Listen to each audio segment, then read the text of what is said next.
we're going to talk a little bit about some of the fund mapping and consideration enhancements that we've made to RPAG. So one of the reasons why I wanted to include this in here is about 6 or 7 months ago, I did a webinar about our fund mapping report. And I was quite frankly shocked at the amount of advisors who reached out to me and said that they hadn't used the fund mapping report before and weren't familiar with it. So we recently made some really cool enhancements to this report as well. So I wanted to bring it back to the forefront of your minds here in the RPAG community. So the first piece here, and this is going with the consideration section within RPAG, is you'll notice that if you create a fiduciary investment review within RPAG here, the step 2, the make consideration section, is going to look a little bit different now. Instead of the funds automatically populating for you right away, you're actually going to have the ability to choose a mapping strategy. And so depending on kind of the strategy that you're taking with the investment lineup of this particular client or prospect, you can choose how you want your mapping to look. So we have now 4 different options for you to utilize, and we wanted to streamline this a little bit for you all. So the first 2 options for the mapping strategy are related to the RPAG CITs. If you're not aware, we have an exclusive set of CITs that are available to RPAG members. And so if you have a client that needs a complete overhaul of their investment lineup and you just want to take a look at, okay, what would happen if I mapped all of the RPAG CITs into this lineup, you can use that top option there, map all funds to the RPAG CIT focus list. So if you're doing a kind of a massive swap, that's a great place to start. And then we also have another option related to the CIT focus list, where instead of mapping all of the funds to RPAG CITs, you can also only map the funds that are up for elimination. So the funds that are up for elimination based on the proprietary RPAG scoring methodology that we use to evaluate investment vehicles, you can map those funds only to RPAG CITs. It looks like we had a quick question. Is this being recorded and will it be sent out to us? Yes, this is being recorded here, and I will be sending this as a follow-up as well.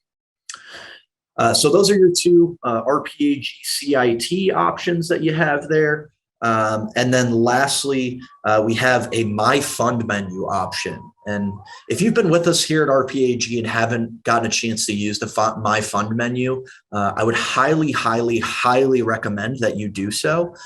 Basically, what the My Fund menu is the ability for you as the advisor to create a preferred fund list and store it within RPAG. So let's say, you as the advisor, you have a kind of a focus list of, say, 50 to 100 funds that you like to use across your book of business. You can actually put those funds into a special list within RPAG. And then when you're mapping, when you're doing an investment review for one of your clients or prospects, and you'd like to show them some potential investment options that they have, you can have all of the investment options pull from your My Fund menu. So what that essentially does for you is, instead of pulling, the highest scoring large cap value fund on, say a John Hancock platform or a Principal platform, it's instead going to select your hand-picked large cap growth fund that you've put on your My Fund menu.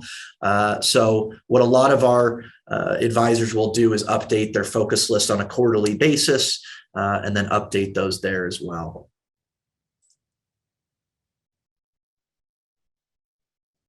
And then moving on here to the next section as well, getting more into the fund mapping stuff. So again, if you're not familiar with the fund mapping resource, you can access it through the main menu in RPAG under the scorecard system section. It's going to be right there under the batch reporting option. And then also on the plan details page that I mentioned earlier, under the investment report section, you'll see the fund mapping option right under the investment review option there. Now, the way I look at fund mapping is essentially kind of an investment change proposal. And looks like Jason Lawrence has a question here. Is there a way to line up target date funds by date? Yes, absolutely. You can do that as well. Jason, if you have any questions about that, feel free to reach out to us at support@rpag.com, and we'd be happy to walk you through that. But on the left-hand side here, you can see a quick example of our fund mapping report. And so essentially what this report does is it's a great way for you as the advisor to quantify your value to either a prospect or a current client. And what I mean by that is, and if you squint your eyes a little bit here for me, you can see on the left-hand side, this would be a client's current fund lineup that we have going on.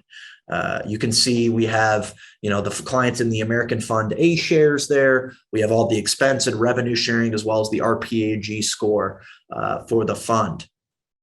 On the right-hand side is proposed investment changes to the investment lineup here.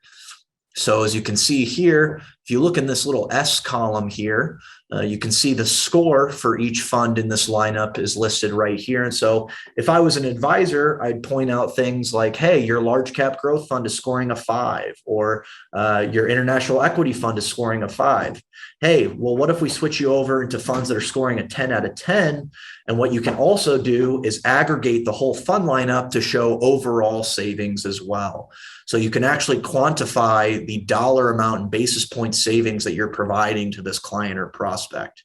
This is a really, really, really effective tool in prospecting circumstances where you might be trying to kind of frame the conversation in a sense that they might think their fund lineup is good, but in reality, they might have some big holes in the lineup.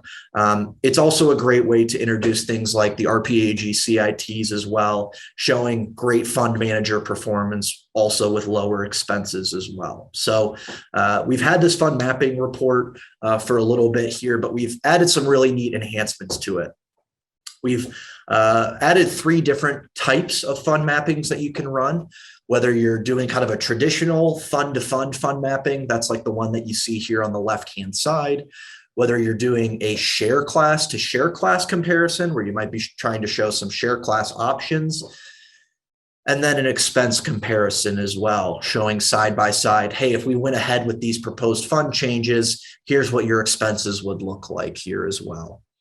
And so in the last few months, we've also added a few new enhancements that I'm really excited about. The first being that you can now do side-by-side returns analysis here, and I'll show you that here in a second. You can also add and remove this RPAG score column as well. So I think this is particularly helpful with a prospecting situation. If maybe you don't want to broach the topic of the RPAG scoring methodology quite yet with these individuals, maybe just want to focus on expenses and rev share, you can remove that scoring column to kind of take the focus away from that and take a look at purely expenses. And again, this, like all of our other deliverables, is going to sync with the fiduciary briefcase where you can automatically upload this into the client's fiduciary briefcase. And then I just mentioned it too, but I wanted to give you all a quick look at this, the side-by-side look at the returns for the fund mapping as well. So again, this is really what we wanted to do, was add some customization options for you. So that depending on what you or your client or your prospect want to cover in a particular meeting, your reporting can focus on that particular topic. So, I've heard feedback from advisors that, hey, our particular client that we're working with right now is very focused on 5-year returns, or, hey, our client lives and dies by the RPAG scoring methodology. All they want to see is 9s and 10s in our lineup, or, hey, they want to focus on expenses. Well, with these enhancements that we've made to the fund mapping report, you can now narrow in and kind of dial down the fund mapping report to meet that specific need of your client or prospect. So if you haven't seen the fund mapping report or haven't quite utilized it yet, please feel free please feel free to reach out to us at support@rpag.com. And if you want a demo, it looks like a couple people in the chat are asking for demos of WellSense or the fund mapping resource. For all of those, you can just reach out to us at support@rpag.com, or you can feel free to reach out to me directly at Luke, Luke, the letter V as in Veronica, at rpag.com, lukev@rpag.com. And again, I'll be sending follow-up to everyone who attended this call as well. So you'll have all my contact information at your fingertips. And then lastly here, we have the provider fund change notices that we rolled out late in last quarter. And I wanted to bring this up just because I think it ties in really well with our fund mapping and our new FIR considerations. Essentially, within the meeting minutes section of the client details page in RPAG, you'll notice now there's a provider notices section here, where basically what you can do is select the investment review report that you've run for your client. Let's say it's, your Q2 investment review. And then the RPAG system is automatically going to create an email for you that you can copy and paste into your email browser to send to a record keeper to initiate a fund change. It's automatically going to look at your report and say, okay, we're swapping large cap value fund A for large cap value fund B. It's going to put that all into text for you within RPAG, and then you copy and paste that into Outlook or Gmail or whatever you use, and can send that off to the record keeper.